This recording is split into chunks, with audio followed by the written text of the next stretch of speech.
You're listening to All Kinds of Catholic with me, Teresa Alessandro. My conversations with different Catholics will give you glimpses into some of the ways we're living our faith today. Pope Francis has used the image of a caravan, a diverse group of people travelling together on a sometimes chaotic journey together. That's an image that has helped to shape this podcast. I hope you'll feel encouraged and affirmed, and maybe challenged at times. I am too in these conversations. Now, just before we get to this week's conversation, listeners, I just wanted to thank you for listening for what has now been half a year. This is episode 26. And I also wanted to encourage you to get in touch if there are some questions you'd like me to ask people that I'm talking to. It'd be lovely to include questions that you'd like to hear the answers to. So if there's anything that comes to mind, do email me. Okay, let's get on and hear today's conversation. So listeners, I'm delighted to be joined today by Sue, who's going to talk about her faith journey. And just a spoiler alert, there's quite a lot of justice and peace work going to come out of today's conversation. So welcome, Sue. Thank you. Why don't we start, Sue, with how your journey into justice and peace as part of your faith began? Well, it's a sort of a circuitous route. I mean, I've always been interested in justice and peace, but I probably wouldn't have called it justice and peace right at the beginning. I mean, we used to do things with collecting money, all those sorts of things that were helping people. It's a sort of social justice in that respect. When I was at university, I became involved in the SVP, visiting elderly people and just chatting with them, having a cup of tea. And then, of course, life takes a different turn. You just don't have the time for what you would like to do. So I sort of fast forward, I suppose, a bit, because having a family took a lot of time. But then in 1991, there was a thing in our parish about starting a justice and peace group. And I thought, oh, well, that's what I'm interested in, and I'll do that. And so I went along, and it was 3 parishes coming together, and there were actually quite a lot of people there. It was Rosemary Reed who was there and telling us all about it. And it was also at the time of the first Gulf War, I think. I went to that, and then we decided we would continue. So we continued for a bit as a group, and then it dwindled. We got down to 3 people. And that's been the sort of thing of justice and peace in Lincoln. It comes and it goes. Had about 4 groups, and they start okay, and then and I think that's the whole thing. You've got to be somebody with stamina. But because of my involvement in the group, I then became involved more actively. My children were growing up, and I became part of the Justice and Peace Commission. I did apply for the Justice and Peace Workers job, but I didn't get it, which was a blessing, really. People on the interviewing panel, one of them was from CAFOD, and that's the way I got involved in CAFOD as a campaign volunteer. But I just want to go back to, first of all, I'd like to just acknowledge the legacy of Rosemary Reed. As a fellow member of the Nottingham Diocese, you know, she has been such a shining light, and I know her loss is still felt greatly in the absolutely, yeah, community. So it's wonderful that we're talking today and that you're one of the people that's carrying forward. Oh, yes, I wouldn't be here if it wasn't for Rosemary, I don't think. And then the second thing I wanted to just pick up on was about what you were saying about stamina for justice and peace work. And I think I understand that. And I think some of it might be, well, I'm wondering what you think. Is it around some of the issues that we try and make a difference on are so huge that it's hard to feel a sense of progress in justice? And is that something, do you think, that burns people out, that people, you know, feel disheartened and move on to other things? What do you think the background to that is, to the fact that groups, you know, people come and go? I would say that the issues are so great and that you do feel overwhelmed sometimes. And as you say, you don't feel that you're making any progress. I can remember spending a lot of time with it as an ecumenical group, would be around millennium, I think. And we'd got this big thing going on, hopefully, and 4 people turned up. Yeah, been there and done that, Sue. Yeah, so I think you have to have stamina to carry on and not be put off. And your faith keeps you going because you know that something's going to come along. Just might take longer than you hoped it, but it will. Okay. Let's pick up your story again then, that you've found a way into being a campaign volunteer with CAFOD. What was that like? Well, we used to go to various places in the diocese and we'd do talks and things and involve people in campaigns. So that went on for a while. I only stopped, I suppose, because I then got a job as school chaplain. So that curtailed my volunteering during the day. That's interesting. Being a school chaplain is about sharing your faith with the young people, children, young people, or walking alongside them in faith, I suppose. Yeah, walking alongside, yeah. How did that work? How did your faith help you to do that? Well, I suppose one of the things a chaplain does is listen. And a lot of people would come and say, is this so? Is this right? What does this mean? And I used to say, well, I don't know all the answers. And they'd think that I did. So I had to explain that, well, no, nobody knows all the answers. You come to it gradually through your own experiences and your faith. And how long were you a school chaplain for? I was a school chaplain for 8 years. And what age group is it children, young people? Oh, right from nursery up to 18-year-old. There were 3 Catholic schools and then there was a 6th form college and I used to go into there. And how did you find that? Did you find it nurturing for your own faith journey or very challenging or I'm thinking possibly exhausting? No, I thoroughly enjoyed it. It was really good to accompany children. And of course, it meant that I got to go to the Briars every year with that opened up to the children a lot. The young people accompanying young people. So for listeners, the Briars is the Catholic Youth Centre for the Nottingham Diocese. I was there myself a really, really long time ago when I was a Catholic young person in the diocese. That's right. There, like in many residential centres that the church has, there are young people ministering to younger people in those places. And it is a wonderful opportunity. So after you'd done your 8 years as a school chaplain, where did your faith journey lead you next, Sue? Well, I have to say, I have to go back really, because when I started as a chaplain, the chaplain before me was a sister of the Congregation of St. Joseph of Peace. And I got to know the sisters extremely well. I worked alongside them and at this point, well, not at this point, I was coming along in my faith journey and I felt I wasn't being, how should I say it, fed, if you like, in my parish.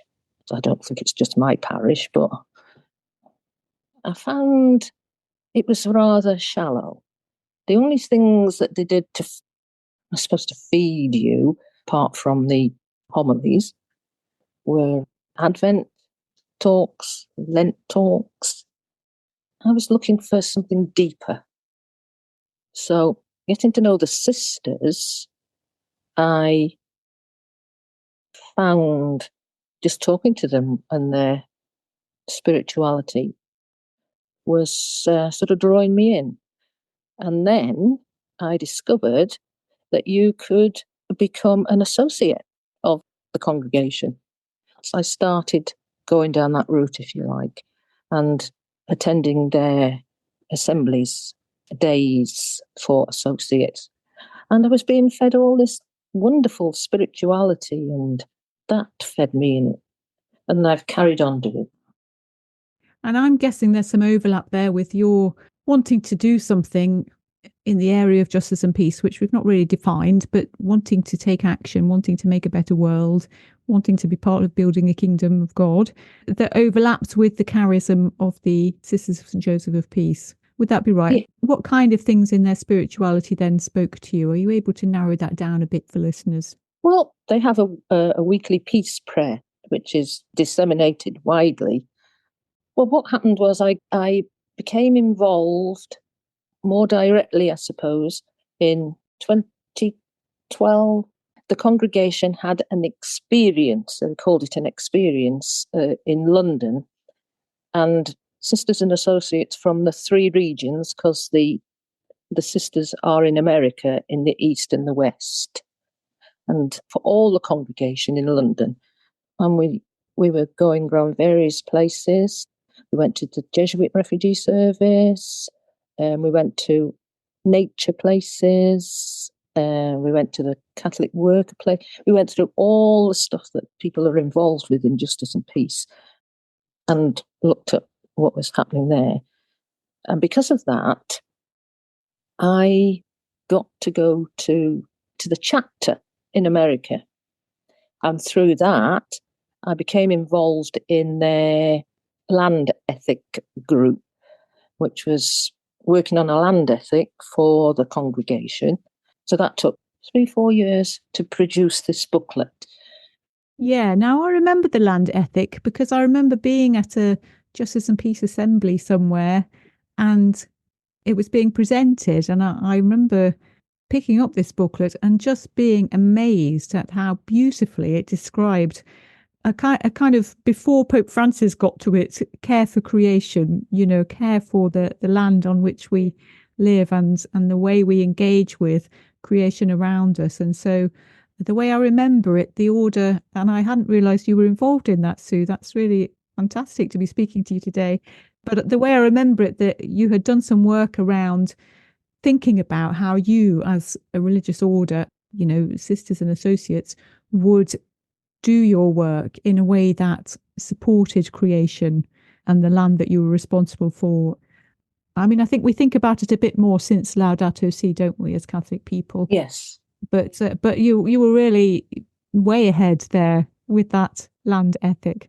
Well, it went back to the previous chapters when they didn't call it the land ethic, it was care for creation and seeds of peace, I think. It's all there. That land ethic had 5 principles, and off the top of my head, I'm trying to think, but one of them was, earth is sacred, the one, and everything follows on from that. But then it brings in intergenerational justice, biodiversity, and all the things that we look at these days. And we've been doing a bit more work on the land ethic, but we were just trying to unpack it a bit more. So we've been working on that over the last 2-3 years to flesh it out. Yeah, because obviously we're all moving forward, aren't we? And understanding things better and better. And the Spirit is leading us to look at things differently all the time. So, of course, it needs further unpacking. Yes. I was working on one of the principles, which is about peace. It's all in, if you've got poverty, you've got war causes poverty, but poverty also causes war. So it's all there, but we just need to look at it in a different way. We haven't made the connections. We need to make all the connections, and we haven't made them so far. Well, some people. Yeah. And also making the connections back to the gospel, isn't it? That concern for justice and peace comes from the gospel. Yeah, exactly. It's how we treat people. We always go back to, and I'm trying to think what it is, Matthew 25, is it? When you did this to me, well, when you did it to them, you did it to me, yeah. I'll put a link, if I can find the land ethic online, which I'm sure I will be able to, I'll put a link to it in the episode notes, Sue, so people can have a good look. Because it's hard, isn't it, bringing all the words to mind here and now under pressure. But they're beautifully put in the document. And also, people might be interested in looking up the Sisters of St. Joseph of Peace too. Okay, so you've become an associate. Tell us a little bit about that process. I think it takes a while. It does. I'm trying to think how long it took, but I had to meet I met with a sister and an associate, and we have a program. So you're looking at all, I suppose, part of the history of the sisters and their spirituality, their charism, and then you go to their assemblies, as I've said, and really you're showing that you really want to be involved.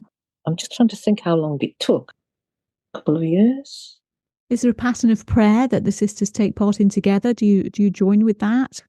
Well, I say there's the peace prayer on a Tuesday, which everybody gets it, and we all say it on the Tuesday. So there's that. But if you go with the sisters, they do if you stay with them, they do evening prayer and morning prayer, and of course they have their own liturgies and things, which are great. They talk about the real world, don't they? I've seen the peace prayer, and it's very tangible, isn't it? About, particular places and situations. Absolutely.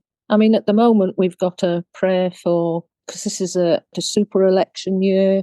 There's elections going on all over the world, and we've got a prayer for that. So you have the actual prayer for this time of elections, and then weekly you have the prayer to link into what's happening now. Yeah. And how have you found it then for your own faith journey, Sue? How has it been becoming an associate? Well, to be honest, if I hadn't found them, I don't know where I would be, because as I say, there wasn't anything. So I have had to find things. I've been lucky, actually, with the sisters. I found where I wanted to be.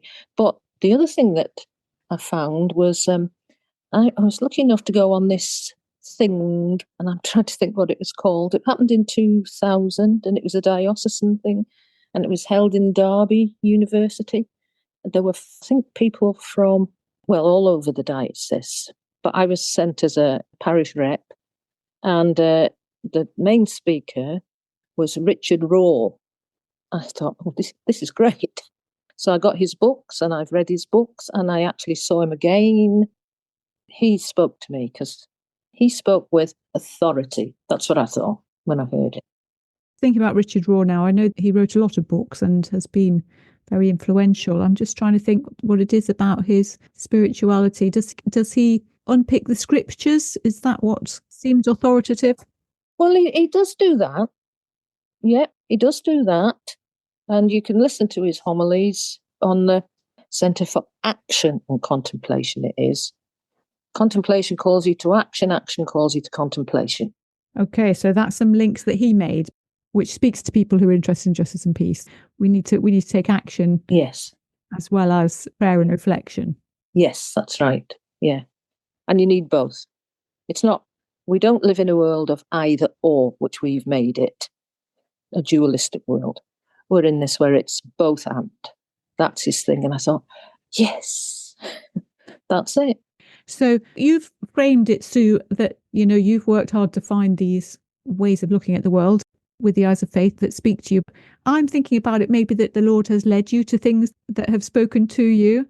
Are you able to look back in your life and think, oh, here I can see where God was working, here I can see where the Lord brought me to this? Or is that not how you look at the world? Well, I was just thinking how blessed I've been, because through CAFOD, I actually there was this invitation for parish volunteers to apply to go to see the work of CAFOD. They were going to Africa, to Sri Lanka, to Brazil, and Thailand. So I thought, I'll apply, won't get anywhere, and I did. I got accepted, and I went for 3 weeks to Africa to see what CAFOD was doing.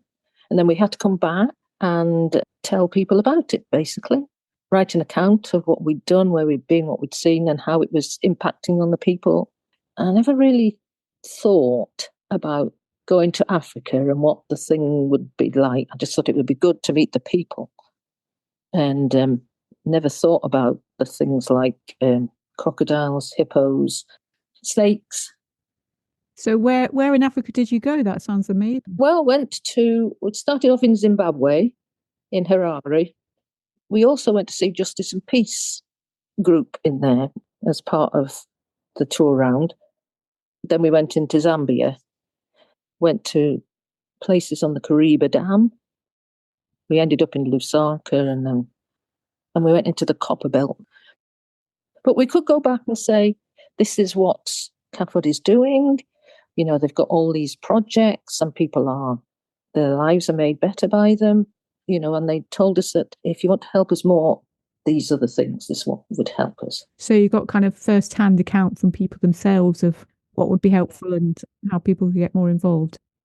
So you got into talking about your opportunity to go to Africa with CAFOD as part of feeling so blessed, the way the Lord has worked in your life. Is there a bit more to that? I think actually your faith gives you opportunities to do things, and you can either take them or you can say, no, thank you. So I've tried to take up opportunities when they have arisen, even though you never know where you're going, where it's going to lead you. Yeah, and at the same time, I think I can see that you're looking for opportunities to grow in your faith and to take action and, you know, live the gospel values that are important to you. I can see that the Lord is indeed offering you opportunities, but also you're looking for them and making the most of them. Well, as I said, sometimes you have to, because there's nothing that is helping you to develop, you know, so you've got to develop it yourself. Other people take other ways, I suppose. Not everybody needs to be fed in the same way, but it's just the way that I felt that I should be going. And to do that, you have to open yourself up. That's right, Sue. The podcast is all about talking to different Catholics. You know, I'm amazed myself, despite you would think knowing this already, that people are so different in the things that they find nourishes their faith, with lots of things that are in common too. People are quite different in what really helps them in their faith journeys. So it's been great to talk to you about how justice and peace has meant a lot to you and where that has led you and how the Lord has supported you to find nourishment through others working in this area. So thanks so much for joining me today. Thank you. Thanks so much for joining me on All Kinds of Catholic this time. I hope today's conversation has resonated with you. A new episode is released each Wednesday. Follow All Kinds of Catholic on the usual podcast platforms. Rate and review to help others find it. And follow our X, Twitter and Facebook accounts @Kinds of Catholic. You can comment on episodes and be part of the dialogue there. You can also text me if you're listening to the podcast on your phone, although I won't be able to reply to those texts. Until the next time then.